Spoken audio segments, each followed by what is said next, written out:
News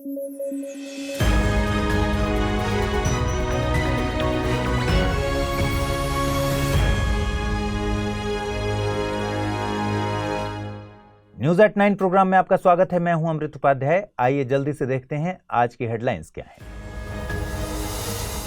Bharat बना Wassenaar व्यवस्था में अध्यक्ष, 2017 में बना था सदस्य। भारत के लिए बड़ी कूटनीतिक जीत है इस समूह का हिस्सा बनना। डिजी यात्रा प्रोजेक्ट हुआ लागू, नई दिल्ली समेत 3 अन्य शहरों में शुरुआत। डिजी यात्रा फाउंडेशन है नोडल एजेंसी। और खबरों में आया गैस लाइटनिंग, एक मैनिपुलेशन टेक्निक है गैस लाइटनिंग, विक्टिम का कॉन्फिडेंस करती है कम। खबरों की शुरुआत करें उससे पहले एक बार फिर बता दूं आपको कि अगर इस बुलेटिन की पीडीएफ आप लेना चाहते हैं तो अमृत उपाध्याय 007 टेलीग्राम चैनल पर जाइए, जहां इसकी पीडीएफ रोजाना मिलती है। आइए खबरें शुरू करें। भारत को अंतर्राष्ट्रीय स्तर पर एक बड़ी उपलब्धि मिली है। 1 जनवरी 2023 से भारत वासेनार व्यवस्था की अध्यक्षता संभालेगा।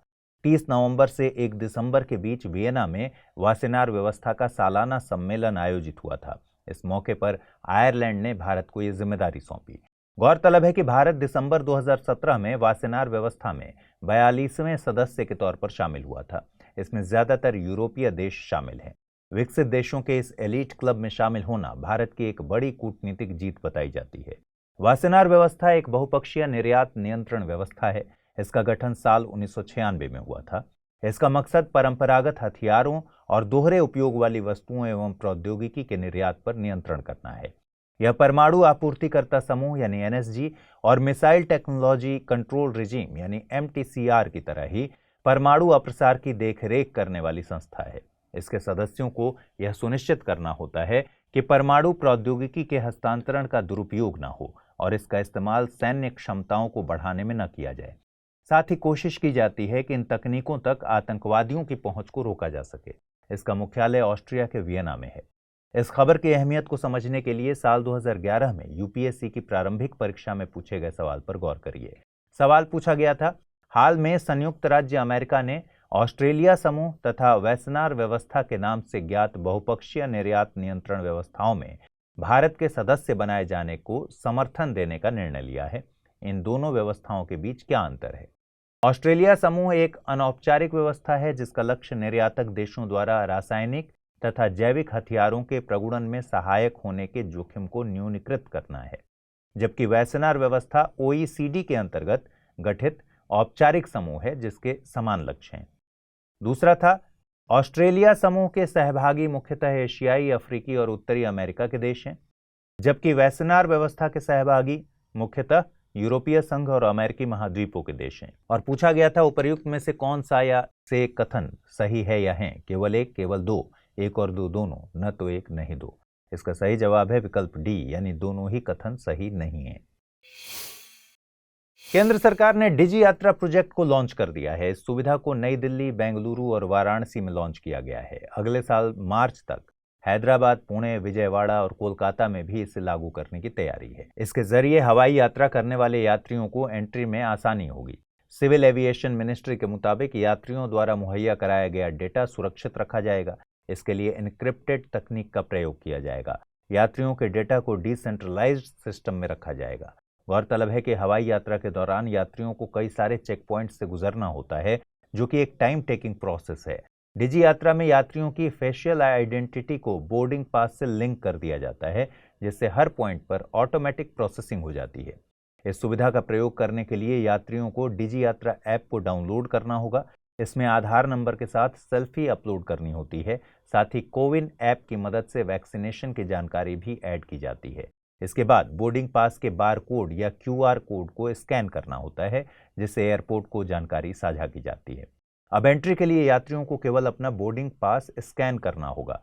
एयरपोर्ट पर लगे फेशियल रिकॉग्निशन सिस्टम कैमरा की तरफ देखना होता है। एयरपोर्ट के पास पहले से मौजूद जानकारी से मैच होने के कारण एंट्री आसानी से हो पाती है। आपको बता दें कि डिजी यात्रा को लागू करने के लिए डिजी यात्रा फाउंडेशन को नोडल बॉडी बनाया गया है। डिजी यात्रा फाउंडेशन एक नॉट फॉर प्रॉफिट कंपनी है। इसमें एयरपोर्ट अथॉरिटी ऑफ इंडिया समेत कई बड़े एयरपोर्ट्स शेयर होल्डर्स हैं। मेरियम वेबस्टर डिक्शनरी ने गैस लाइटनिंग शब्द को वर्ड ऑफ द ईयर के तौर पर चुना है। डिक्शनरी के मुताबिक इस साल इस शब्द की सर्चिंग में 1740% का इजाफा हुआ है। यदि कोई व्यक्ति जानबूझकर आपको यह महसूस कराने की कोशिश कर रहा है कि आप जो सोच या महसूस कर रहे हैं वो हकीकत नहीं है, तो आप गैस लाइटनिंग के शिकार हैं। ऐसा करने वाला आपका फैमिली मेंबर, आपका पार्टनर, बॉस, डॉक्टर, कोई भी हो सकता है। इसे सरल शब्दों में कुछ यूं समझ सकते हैं कि आपको निश्चित तौर पर पता है कि सामने वाले व्यक्ति ने गलत किया है। आप उसे कन्फ्रंट करें तो वे अपने डिफेंस में इस तरह बात को रखे कि आपको महसूस हो जाए कि आपने उसे गलत समझा है। जिस बात के लिए आप कन्फ्रंट करने वाले थे, अब उसी के लिए सामने वाले को सॉरी बोल रहे हैं। यह मैनिपुलेशन का एक तरीका है। इसमें टारगेट की भावनाओं, यादाश्त, विश्वास आदि को लेकर डाउट क्रिएट किए जाते हैं। इसमें जिस व्यक्ति को गैसलाइट किया जाता है उसकी मेंटल हेल्थ पर नकारात्मक प्रभाव पड़ता है। इसमें victim anxiety, low self esteem, depression, disorientation और सुसाइडल थॉट्स जैसी समस्याओं से गुजर सकता है। इस समस्या से निजात पाने के लिए विक्टिम को यह पता होना चाहिए कि वह गैस लाइटनिंग से गुजर रहा है। निजी क्षेत्र के प्रमुख बैंक आईसीआईसीआई ने हाल ही में आईसीआईसीआई स्टैक को लॉन्च किया है। यह एक बेहद व्यापक डिजिटल बैंकिंग सेवा तथा एपीआई प्लेटफॉर्म है। बैंक के इस प्लेटफॉर्म के जरिए ग्राहकों को कई तरह की सेवाएं मिलेंगी। इन सेवाओं में घर बैठे खाता खुलवाने से लेकर लोन, पेमेंट, इन्वेस्टमेंट और सुरक्षा समाधान जैसी करीब सभी बैंकिंग सेवाएं शामिल होंगी। आपको बता दें कि इसका मकसद आने वाली कोरोना वायरस जैसी किसी भी महामारी में रिटेलर्स, मर्चेंट्स, फिनटेक, बड़ी ई कॉमर्स कंपनियों, कॉरपोरेट्स, रिटेल तथा बिजनेस कस्टमर्स को बिना किसी बाधा के घर बैठे सभी बैंकिंग सेवाएं मुहैया कराना है। इसके साथ ही आईसीआईसीआई स्टैक का दायरा बढ़कर रियल एस्टेट क्षेत्र तक भी होगा। यह स्टैक रियल एस्टेट क्षेत्र की कंपनियों की बैंकिंग आवश्यकताओं का समाधान भी देगा। यह प्लेटफॉर्म रियल एस्टेट क्षेत्र के बड़े प्रतिभागियों जैसे builders, real estate investment trust और वैकल्पिक निवेश फंड्स को तेजी से बैंकिंग लेन देन करने में सक्षम बनाता है। गौरतलब है कि यह पहल कॉरपोरेट्स के लिए आईसीआईसीआई स्टैक सुविधा का विस्तार है। ध्यान देने वाली बात है कि पिछले साल कॉरपोरेट्स और उनके पूरे पारिस्थितिकी तंत्र के लिए बैंकिंग समाधानों का एक अनुकूलित सेट प्रदान करने के मकसद से बैंक ने आईसीआईसीआई कॉरपोरेट्स के लिए आईसीआईसीआई स्टैक सुविधा लॉन्च की थी। आपको बता दें कि रियल एस्टेट क्षेत्र भारत में दूसरा सबसे बड़ा रोजगार सृजित करने वाला क्षेत्र है और यह अर्थव्यवस्था में सबसे तेजी से बढ़ने वाले क्षेत्रों में से एक है। सकल घरेलू उत्पाद में इस क्षेत्र का योगदान 2025 तक 7% से बढ़कर 13% तक होने की संभावना है।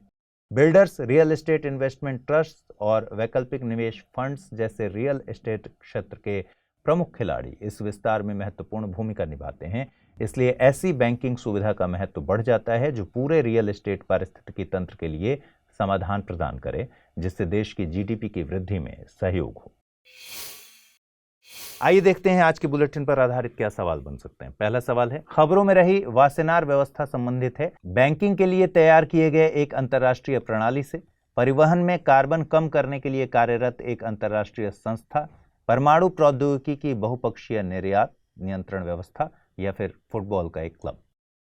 दूसरा सवाल है, निम्नलिखित कथनों पर विचार कीजिए। डिजी यात्रा को लागू करने के लिए डिजी यात्रा फाउंडेशन नोडल बॉडी है। डिजी यात्रा को सभी तरह के सार्वजनिक परिवहन के लिए लॉन्च किया गया है। नीचे दिए गए कूटों का प्रयोग कर सही उत्तर चुनिए। केवल एक, केवल दो, एक और दो दोनों, न तो एक और न ही दो। आइए देखते हैं पिछले बुलेटिन पर आधारित क्या सवाल पूछे गए थे और उनके सही जवाब क्या हैं। पहला सवाल था, हॉर्नबिल फेस्टिवल का आयोजन भारत के किस राज्य में किया जाता है? केरल, नागालैंड, त्रिपुरा या फिर तमिलनाडु? सही जवाब है विकल्प बी यानी नागालैंड। अगला सवाल है, निम्नलिखित कथनों पर विचार कीजिए। गुड्स ट्रेड बैरोमीटर विश्व आर्थिक मंच द्वारा जारी एक रिपोर्ट है। State of global water resources 2021 report को यूनाइटेड नेशंस एनवायरमेंट प्रोग्राम के द्वारा जारी किया जाता है। कूट का प्रयोग कर गलत कथन को चुनना था। केवल एक, केवल दो, एक और दो दोनों, न तो एक न ही दो। सही जवाब है विकल्प सी यानी दोनों कथन गलत है।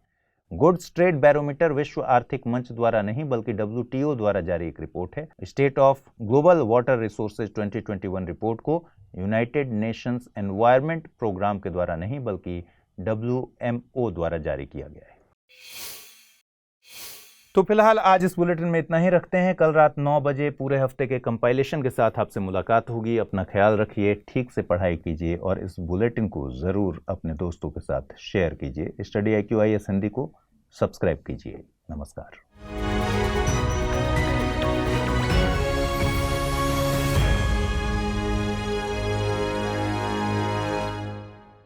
हिंदी में UPSC की तैयारी से संबंधित प्रोग्राम्स को देखने के लिए सब्सक्राइब करें स्टडी IQ IAS हिंदी।